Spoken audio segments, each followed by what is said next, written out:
تعتبر غزوة مؤتة أول غزوات المسلمين خارج شبه الجزيرة العربية، وأول معركة مع الروم واللي بدأت سنة 8 هجرية بقيادة زيد بن حارثة، جعفر بن أبي طالب، وعبد الله بن رواحة، واللي استشهدوا كلهم أثناء المعركة. فاختار المسلمين خالد بن الوليد يكون قائد ليهم، وكان قائد الروم بيدعى تزراك، وقائد القبائل العربية اللي كانت بتساند الروم كان شرحبيل بن عمرو. وكان عدد جيش المسلمين حوالي 3000 مقاتل ضد حوالي 200,000 مقاتل من الروم، 100,000 من الروم و100,000 من العرب النصارى اللي كانوا متحالفين معاهم. أما سبب المعركة هو قتل شرحبيل بن عمرو الرسول اللي أرسله النبي صلى الله عليه وسلم، وهو الحارث بن عمير، خلال إرساله لملك البصرة برسالة يدعو فيها للإسلام. وخلال المعركة صمد فيها 3000 مسلم ضد 200,000 من الروم وحلفائهم لمدة 6 أيام كاملين. انتهت المعركة في اليوم السابع بعد ما قام خالد بن الوليد بالانسحاب التكتيكي الناجح وبأقل الخسائر، وكانت المعركة دي بتعتبر بداية لحروب كتيرة بين المسلمين والروم.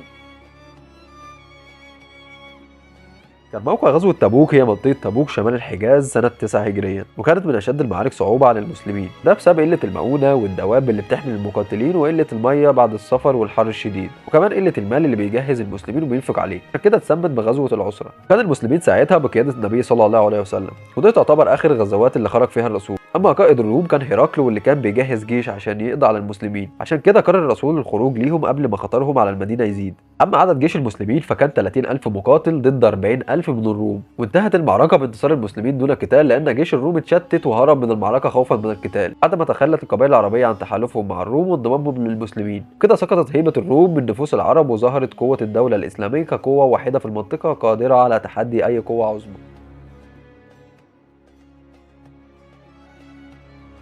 كانت معركة أجنادين على أرض فلسطين، وكان المسلمين تحت قيادة خالد بن الوليد والروم بقيادة وردان. وكان عدد جيش المسلمين 33,000 مقاتل في مقابل 90,000 من جانب الروم. ولما تولى أبو بكر الصديق الخلافة سنة 19 هجريا خلال بداية توجهه لفتح الشام، اتجمعت جيوش المسلمين تحت قيادة خالد بن الوليد اللي حاصر البصرة وسيطر عليها. وبعدها بدأ هرقل يجهز قواته لما أدرك إن مستقبل الشام هيبقى في خطر لو ما قاومش المسلمين. وفعلا الروم غرتهم كثرتهم وقوتهم وبدأوا بالهجوم على المسلمين. وقابل المسلمين في المعركة بلاء حسنا وضربوا أروع الأمثلة في طلب الشهادة، زي ضرار بن الأزور اللي قتل 30 فارس من جيش الروم، وكمان الصحابية أم حكيم اللي قتلت 4 من الروم بعمود الخيمة. كانت معركة أجنادين أول لقاء كبير بين جيوش الخلافة والروم البيزنطية في الصراع على الشام، وده كان قبل المعركة الحاسمة والفاصلة بحوالي سنتين وهي معركة اليرموك.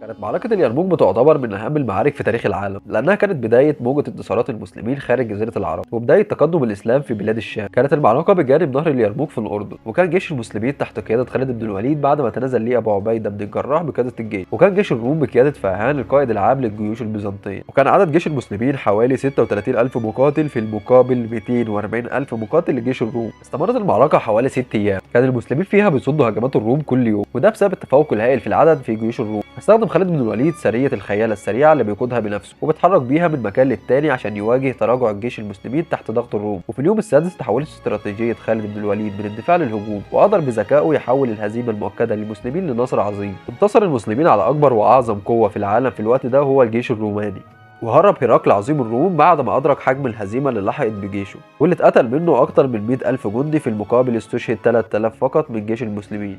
هذا أول انخذال أمرهم، وليتمن الله الباقي حتى يدخل جندنا المدائن بإذن الله. عدا أسدكم خالد بن الوليد على أسدهم فغلبه على لحمه.